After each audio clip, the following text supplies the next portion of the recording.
करता है, जिसका पालन करता है, उसके प्रति अहंकार पैदा नहीं करता।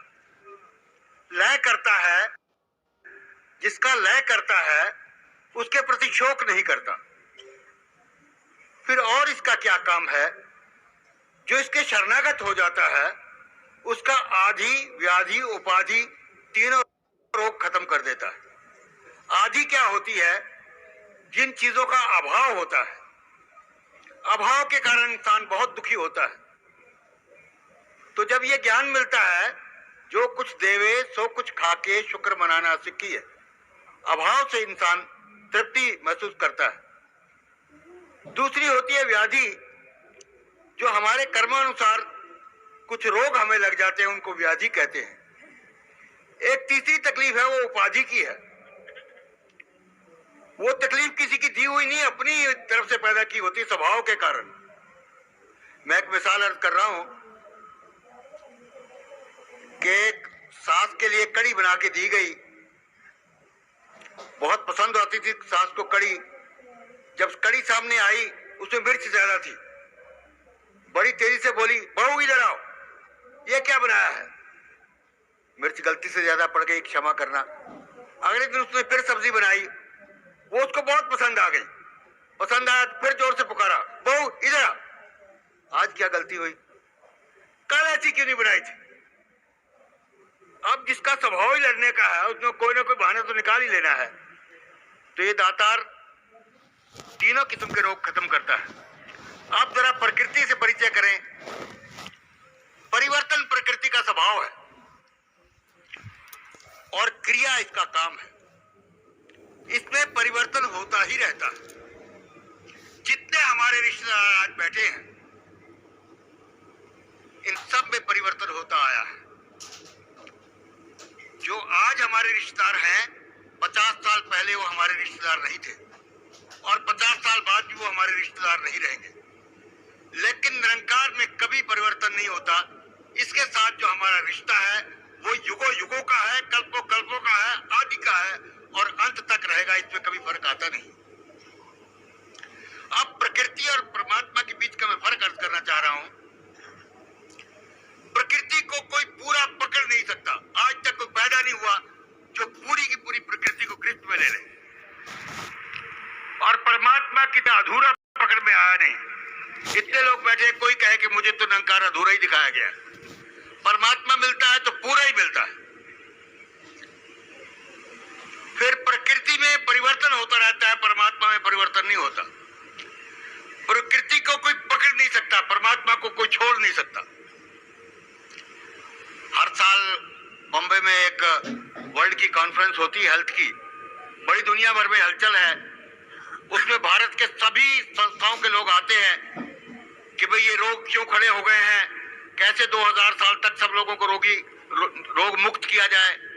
तो उसमें अनेक प्रकार के लोग आते हैं, कोई ज्ञान योग वाले, कोई कर्म योग वाले, कोई भक्ति योग वाले। तो जब दास खड़ा हुआ तो कहने लगे, आप कौन से योग की बात करेंगे? मैंने कहा, मेरे बाबा ने अखंड योग सिखाया है, जिसमें वियोग का कोई प्रश्न ही नहीं पैदा होता। एक बार योग हो गया, फिर वियोग नहीं हो सकता।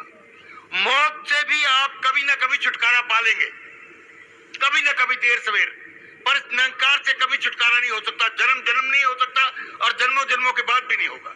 ये ऐसा अखंड योग है।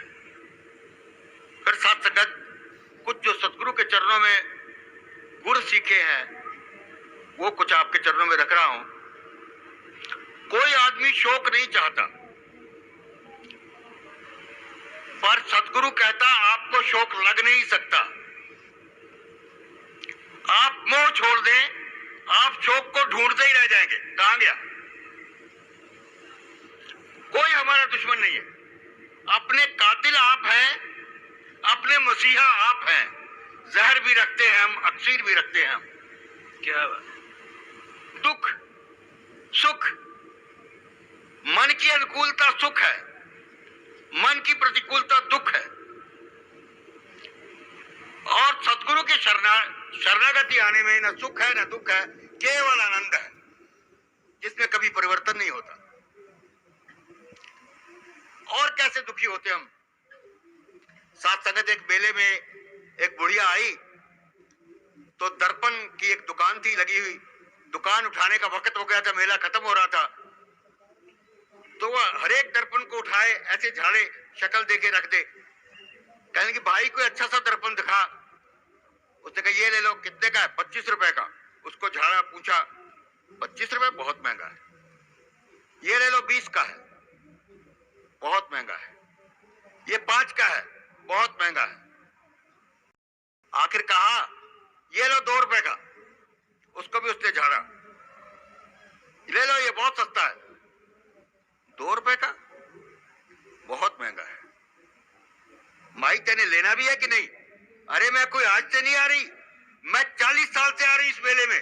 40 साल पहले मैंने एक दर्पण लिया था 1.5 आने का, इतनी सुंदर दिखाई देती थी, और ये अब 40 साल के बाद तू 2 रुपए का कह रहा है, इसमें तो शक्ल ही ठीक दिखाई नहीं दे रही।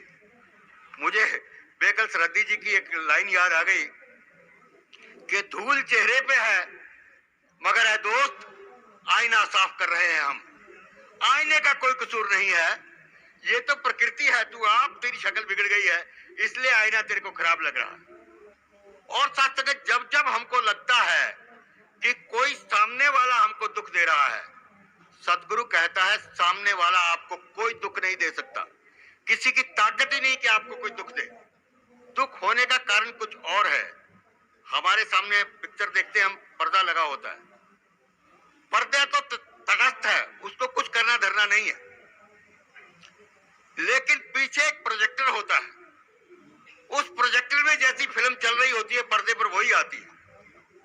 अगर हमारे अंदर ईर्ष्या की फिल्म चल रही है, हमारे अंदर द्वेष की फिल्म चल रही है, तो हमको सामने वाले में वही प्रतिफलन होता दिखाई देता है। आओ महापुरुषों, कपड़े बदल लेने से कुछ होने वाला नहीं। कोई श्वेतांबर हो जाए, कोई पीतांबर हो जाए, कोई दिगंबर हो जाए, कोई नीलांबर हो जाए, अंबर से क्या होना है? अंदर का जब तक प्रोजेक्टर नहीं बदलेगा तब तक फिल्म सही नहीं आएगी। और सदगुरु के हम इसीलिए धन्यवादी हैं कि इसने हमारे जन्म जन्म की ऐसी हिट फिल्म चली हुई थी। कोई फिल्में तो 52 हफ्ते, 40 हफ्ते, 50 हफ्ते, 100 हफ्ते चलती है।